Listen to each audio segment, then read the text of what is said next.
엄마의 그 말은 칼날처럼 내 가슴을 파고들었다. 넌 내게 죽은 사람. 저녁 식탁 위에 놓인 반찬 그릇이 흔들릴 만큼 그 한마디가 공기를 얼어붙게 만들었다. 나는 젓가락을 쥔 손을 떨며 고개를 들었고 엄마의 눈빛은 이미 나를 지워버린 듯 했다. 그 순간 나는 알았다. 이 집, 이 가족, 이 삶은 더 이상 내 것이 아니었다. 그리고 바로 그날 밤 나는 도망쳤다. 서울의 비가 쏟아지는 거리를 달리며 나는 맹세했다.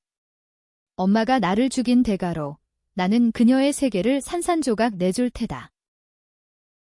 내 이름은 지은이다. 25살, 평범한 회사원으로 보이는 삶을 살았지만 그 안에는 썩어가는 비밀이 가득했다. 우리 집은 강남의 고급 아파트에 자리 잡고 있었다. 아버지는 재벌급 기업의 임원으로 항상 출장으로 바빴고 오빠는 그 뒤를 이을 후계자처럼 키워졌다.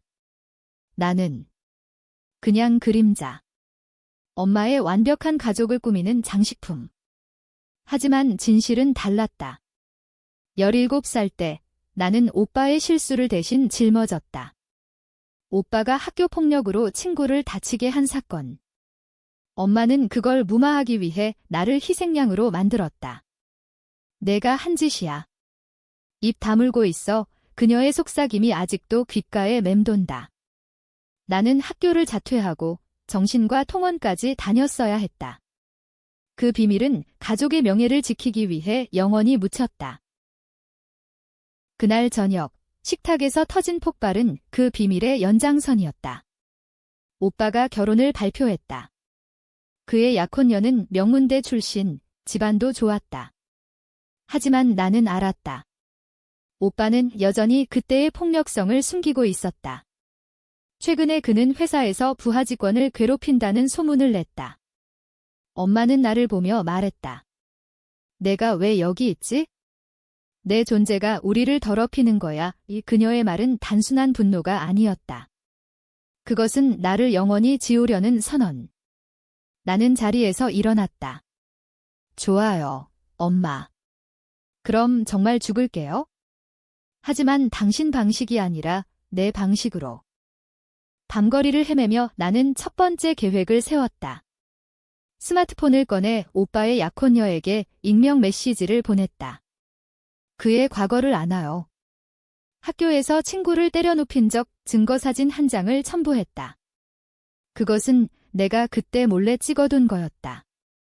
비밀을 지키는 척하며 나는 이미 복수의 씨앗을 심어두고 있었다. 다음 날 아침 뉴스가 터졌다.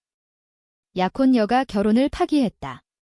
오빠의 분노가 폭발할 때 나는 멀리서 지켜보았다. 복수는 이렇게 시작된다. 조용히, 치명적으로. 강남의 번화가에서 나는 새 삶을 꾸미기 시작했다. 이름 바꾸기, 직장 그만두기, 작은 원룸으로 이사. 하지만 마음속에는 어둠이 자라났다. 엄마의 통제가 사라진 자유는 달콤했지만 동시에 공허했다. 나는 SNS를 통해 오빠의 동창들을 찾아냈다. 그들 중 하나가 나에게 연락했다. 지은아, 그때 일, 나도 알았어. 미안해. 그는 오빠의 비밀을 더 털어놓았다. 오빠는 그 후로도 여러 차례 문제를 일으켰고 엄마가 돈으로 덮었다. 이제 내 차례였다. 나는 그 정보를 모아 블로그를 만들었다. 익명으로 강남의 그림자 가족이라는 제목으로. 첫 포스트는 엄마의 사진으로 시작했다. 그녀의 미소 짓는 얼굴, 하지만 캡션은 완벽한 어머니 뒤에 숨겨진 진실. 조회수가 폭발했다. 댓글들이 쏟아졌다. 이게 무슨 소리야? 가짜 뉴스 아니야? 논쟁이 시작되었다. 일부는 나를 비난했지만 다른 일부는 호기심을 보였다. 나는 그 틈을 파고들었다. 다음 포스트에서 오빠의 학교 폭력 사건을 상세히 적었다. 증인들의 증언을 인용하며 엄마의 전화가 왔다. 이게 내 짓이야? 당장 멈춰. 나는 받지 않았다. 대신 녹음된 그녀의 목소리를 포스트에 올렸다. 넌 죽은 사람, 그게 제목이었다. 이제 가족은 혼란에 빠졌다. 아버지는 나를 찾으려 했지만 나는 이미 흔적을 지웠다. 오빠는 변호사를 고용해 블로그를 신고했지만 나는 IP를 바꿔가며 계속했다. 복수는 단순한 파괴가 아니었다. 그것은 그녀들이 나를 무시한 만큼 그들의 세계를 흔드는 거였다. 하지만 밤이 되면 나는 울었다. 이 길이 끝나지 않을까 봐이 그래도 멈출 수 없었다. 엄마가 나를 죽인 순간 나는 태어났다. 진짜 나로. 서울의 겨울은 차갑다. 창밖으로 눈이 내리는 원룸에서 나는 컴퓨터 앞에 앉아 있었다. 블로그의 조회수는 이미 수만을 넘겼고 언론이 슬슬 관심을 보이기 시작했다. 한 기자가 나에게 연락했다. 이 이야기 진짜인가요? 인터뷰 해볼까요? 나는 거절했다. 아직 때가 아니었다. 복수는 서두르면 안 된다. 한국 드라마처럼 모든 게 완벽하게 엮여야 했다. 오빠의 반격이 왔다. 그는 SNS에 나를 비난하는 포스트를 올렸다. 제 동생이 정신적으로 불안정해요. 가족을 해치려 해요. 첨부된 사진은 내가 어린 시절 병원에서 찍은 거였다. 엄마가 유출한 거였다. 댓글은 나를 미치광이로 몰아갔다. 저런 애가 왜 가족을 공격해? 가짜 피해자야. 나는 웃었다. 예상대로였다. 하지만 그 포스트 아래에 나는 댓글을 달았다. 익명으로. 정말 불안정할까? 그 병원은 오빠의 폭력 사건 후에 갔어. 왜일까? 링크를 걸었다. 내 블로그로. 그날 밤 오빠가 내 원룸 앞에 나타났다. 문을 두드리는 소리가 울렸다. 지은아, 문 열어. 이야기 좀 하자. 그의 목소리는 부드러웠다. 어렸을 적처럼. 나는 문을 열었다. 그는 피곤한 얼굴로 들어왔다. 왜 이러는 거야? 엄마가 후회해. 용서해. 그는 무릎을 꿇었다. 눈물이 흘렀다. 순간 내 가슴이 흔들렸다. 오빠는 내 유일한 형제였다. 그때 사건도 결국 엄마의 강요였다. 오빠가 미안하다고 나는 물었다. 그는 고개를 끄덕였다. 내가 잘못했어. 내가 대신 짊어진 거 평생 갚을게. 우리는 밤새 이야기했다. 오빠는 털어놓았다. 엄마가 그를 완벽하게 만들기 위해 모든 실수를 나에게 떠넘겼다고. 최근 회사에서 그는 또 실수했다. 부하 직원을 괴롭힌 게 사실이었고 엄마가 돈으로 무마하려 했다. 엄마는 우리 둘 다 통제하려 해. 내가 자유로워진 게 싫은 거야. 그의 말에 나는 믿고 싶었다. 우리는 포옹했다. 함께 싸우자. 오빠가 말했다. 다음 날 우리는 엄마를 만나기로 했다. 화해의 자리. 하지만 그것은 함정이었다. 식당에 도착하자 엄마와 아버지, 변호사까지 기다리고 있었다. 오빠가 나를 팔에 끼고 들어갔고 갑자기 수갑 소리가 났다. 지은 씨, 당신은 협박죄로 체포됩니다. 경찰이 나를 끌고 갔다. 오빠의 미소가 보였다. 차가운, 엄마를 닮은 미소. 미안, 지은아. 엄마가 시켰어. 배신의 맛은 쓰디썼다. 감옥에서 나는 깨달았다. 오빠도 엄마의 꼭두각시였다. 그들의 비밀은 더 깊었다. 내가 대신 짊어진 폭력 사건. 그것은 오빠가 아니라 엄마의 짓이었다. 그녀는 오빠를 보호하기 위해 나를 희생시켰고 오빠는 그걸 알면서도 침묵했다.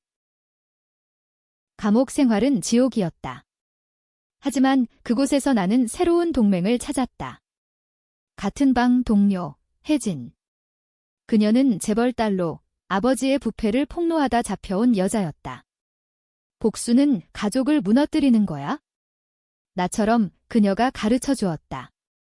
출소 후 나는 혜진의 도움으로 새 신분을 얻었다. 이제 나는 기자로 위장해 언론에 접근했다. 첫 기사, 강남 재벌가의 숨겨진 폭력 증거는 오빠의 회사 이메일 해킹으로 얻었다. 혜진의 해커 친구 덕분. 엄마의 반응은 격렬했다. 그녀는 나를 다시 고소하려 했지만 이번에는 증언자들이 나타났다. 학교 동창들, 회사 피해자들. 그들은 나의 블로그를 보고 용기를 냈다. 나도 그 가족에게 당했어. 인터뷰가 쏟아졌다. 오빠는 자살 시도를 했다는 소문이 돌았다. 엄마는 TV에 나와 울었다. 우리 가족은 피해자예요. 하지만 시청자들은 믿지 않았다. SNS는 진실을 말한 딸 vs 가족 파괴자로 나뉘었다. 나는 그 논쟁을 즐겼다. 복수는 이렇게 사람들을 갈라놓는 거였다. 그러나 내 안에는 균열이 생겼다. 오빠의 눈물, 그 순간의 진심이 아직도 남아있었다. 그는 정말 엄마의 꼭두각시일까? 아니면 나를 이용한 또 다른 배우? 밤에 나는 꿈을 꾸었다. 어린 시절, 오빠와 함께 놀던 강남공원. 그 꿈은 복수를 흔들었다. 출소한 지 한 달, 나는 서울의 지하세계로 들어갔다. 혜진의 소개로 프리랜서 해커 그룹에 합류했다. 그들은 재벌의 비밀을 파헤치는 그림자 집단이었다. 너의 가족은 빙산의 일각이야, 리더인 민준이 말했다. 그는 과거 엄마의 회사에서 일하다 쫓겨난 자였다. 그의 증언으로 나는 엄마의 더 큰 비밀을 알게 되었다. 그녀는 오빠의 폭력뿐 아니라 회사 내 성추행 사건을 덮었다. 피해자는 나처럼 약한 위치의 여직원이었다. 그 여자는 자살했어. 내 엄마가 돈으로 입막음했지? 나는 분노로 떨었다. 이제 복수는 개인적인 게 아니었다. 그것은 정의였다. 우리는 엄마의 회사 서버를 해킹했다. 이메일, 재무 기록, 모든 게 쏟아졌다. 나는 그걸 언론에 넘겼다.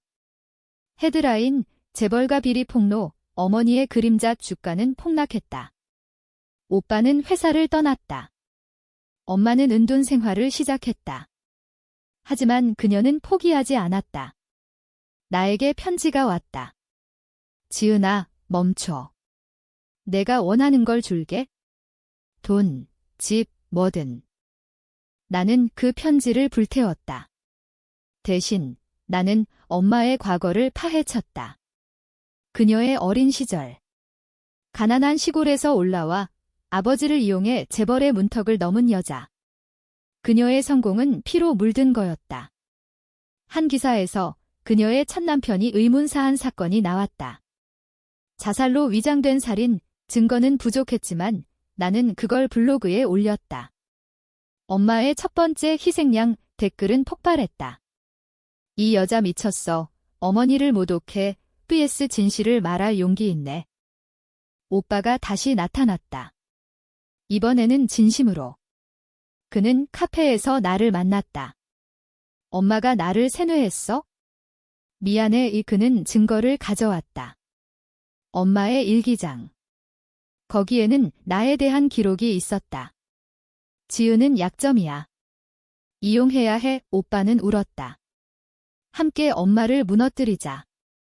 하지만 그녀도 피해자일 수 있어? 아버지가 그녀를 강요했으니까 그의 말은 나를 혼란스럽게 했다. 엄마를 증오하지만 그녀의 고통도 느껴졌다.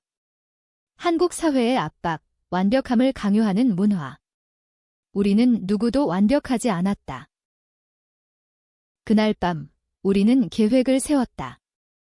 오빠가 엄마를 유인해 녹음하자. 하지만 함정이 다시 펼쳐졌다. 오빠가 나를 팔아넘긴 게 아니었다. 엄마의 측근이 우리를 미행했다. 싸움 끝에 나는 다쳤다. 병원에서 깨어났을 때 오빠가 곁에 있었다.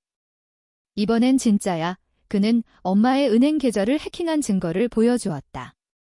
그녀가 나의 블로그를 후원자들에게 돈으로 막으려 한 거였다. 이제 우리는 진짜 동맹이었다. 하지만 긴장은 고조되었다. 언론이 나를 복수의 악마로 부르기 시작했다. 일부 페미니스트는 나를 지지했지만 보수파는 가족 파괴라고 비난했다. 나는 그 논쟁 속에서 살았다. 매일 아침 거울을 보며 물었다. 이게 정의인가 아니면 나의 광기인가? 혜진은 말했다. 둘 다야. 그게 복수의 본질. 최고조는 엄마의 기자회견이었다. 그녀가 TV에 나와 나를 비난했다. 내 딸은 병들었어. 도와주세요. 하지만 나는 라이브 스트리밍으로 반박했다. 엄마, 당신의 비밀을 말할게요. 화면에 그녀의 일기장이 떠올랐다. 시청률이 치솟았다. 전국이 나뉘었다. 어머니를 불쌍히 여겨야 해비에스 딸의 용기에 박수. 내 마음은 갈라졌다. 엄마를 파괴하는 게 기쁨일까? 아니면 나 자신을 잃는 길일까? 서울의 여름은 습하고 답답했다. 공기 중에 비리의 냄새가 맴돌았다. 우리 그룹은 엄마의 회사 본사에 잠입했다. 야간, 보안 시스템을 뚫고. 나는 컴퓨터룸에 앉아 최종 파일을 다운로드했다. 그것은 엄마의 모든 비리, 뇌물, 은폐된 사건들. 업로드 버튼을 누르기 직전 문이 열렸다. 엄마였다. 그녀는 총을 들고 있었다. 지은아, 그만해. 그녀의 눈은 미친 듯 했다. 내가 왜 이렇게 됐어? 내가 너를 위해 한 모든 게 그녀의 목소리가 떨렸다. 나는 총구를 보며 웃었다. 위해. 당신은 나를 희생시켰어요. 오빠의 폭력, 당신의 남편 죽음, 모든 걸 덮으려 했죠. 엄마는 무너졌다. 무릎 꿇고 울었다. 아버지가 나를 강제했어. 재벌 결혼, 모든 게 그녀의 고백은 충격이었다. 그녀도 피해자였다. 하지만 그 피해가 나에게 전가된 거였다. 오빠가 달려왔다. 엄마, 그는 총을 빼앗았다. 우리는 셋이 앉아 이야기했다. 엄마의 과거, 가난한 집안, 아버지의 폭력, 재벌과의 결합. 그녀는 생존을 위해 비밀로 무장했다. 너희를 보호하려 했어? 하지만 잘못돼서 오빠는 나를 안았다. 우리 셋이 다시 시작하자의 순간 나는 흔들렸다. 복수를 포기할까? 가족으로 돌아갈까? 하지만 그것은 환상이었다. 문 밖에서 경찰 소리가 났다. 엄마의 측근이 불렀다. 총격전이 벌어졌다. 민준이 다쳤고 혜진이 체포됐다. 나는 도망쳤다. 파일은 업로드됐다. 다음 날 뉴스, 재벌 스캔들 폭발. 엄마는 자살 시도를 했다. 오빠는 나에게 전화했다. 엄마가 내가 원한 대로 됐어? 이제 만족해. 그의 목소리는 원망이었다. 나는 거리를 방황했다. 복수는 승리였지만 텅 빈 맛이었다. 사람들이 나를 알아봤다. 저 여자, 그 복수녀, 일부는 박수 쳤고 일부는 침 뱉었다. SNS는 전쟁터. 그녀는 영웅 vs 괴물. 나는 호텔에 숨어 지냈다. 그곳에서 트위스트가 왔다. 혜진의 메시지, 오빠가 배신자야. 엄마와 함께 너를 함정에 빠뜨렸어. 증거, 오빠의 녹음. 지은이를 잡아야 해. 그녀가 너무 멀리 갔어. 심장이 찢어졌다. 오빠의 눈물은 연기였다. 그는 엄마의 진짜 후계자였다. 모든 게 계획된 거였다. 나를 유인해 비리를 덮으려 한 거. 이제 나는 홀로였다. 복수의 마지막 단계, 오빠를 무너뜨리기. 최종 대면은 오빠의 결혼식 날이었다. 그는 새 약혼녀와 함께 가족의 명예를 회복하려 했다. 나는 신부 들러리로 위장해 들어갔다. 웨딩홀은 화려했다. 강남의 엘리트들이 모였다. 오빠가 나를 봤다. 미소가 굳었다. 지은아. 어떻게? 나는 마이크를 잡았다. 오늘 진실의 결혼식을 할게요. 화면에 영상이 떠올랐다. 오빠의 폭력 장면, 엄마의 뇌물거래, 그리고 그의 최근 배신 녹음. 홀이 소란스러워졌다. 이게 무슨? 신부가 울었다. 오빠가 달려들었다. 미친년, 우리는 싸웠다. 주먹이 날아들었고 나는 피를 흘렸다. 하지만 경찰이 도착했다. 이번엔 내 편이었다. 혜진이 풀려나 증언했다. 엄마가 나타났다. 휠체어에 앉아 쇠약해진 모습. 그만. 다 그만. 그녀의 눈물은 진짜였다. 내가 다 잘못했어. 지은아, 용서해. 하지만 너무 늦었다. 재판에서 모든 게 드러났다. 엄마는 감옥행, 오빠는 실형. 나는 증인으로 나섰다. 그들은 나를 죽였어요. 하지만 나는 살아남았어요. 재판 후 나는 자유였다. 하지만 승리감은 없었다. 가족은 산산조각 났다. 오빠는 감옥에서 자살했다. 엄마는 출소 후 나에게 편지를 보냈다. 넌 내 딸이야. 돌아와. 예나는 불태웠다. 새 삶을 시작했다. 작은 마을로 이사, 책을 썼다. 죽은 딸의 부활, 베스트셀러가 됐다. 하지만 트위스트는 여기 있었다. 책 속에서 나는 고백했다. 내 복수에도 거짓이 있었어요. 일부 증거는 조작됐어요. 왜? 오빠의 죽음을 막기 위해 더 강한 증거를 만들었다. 독자들은 충격받았다. 그녀는 정의의 이름으로 악이 됐어? 아니, 생존의 선택이었어. 논쟁이 영원히 지속됐다. 나는 여전히 그림자 속에 엄마의 통제를 벗어났지만 내 안의 어둠은 남았다. 결말은 비극적 행복. 나는 새 가족을 만들었다. 하지만 매일 그 식탁을 떠올렸다. 넌 죽은 사람, 이제 나는 산다. 그녀가 통제 못할 삶으로.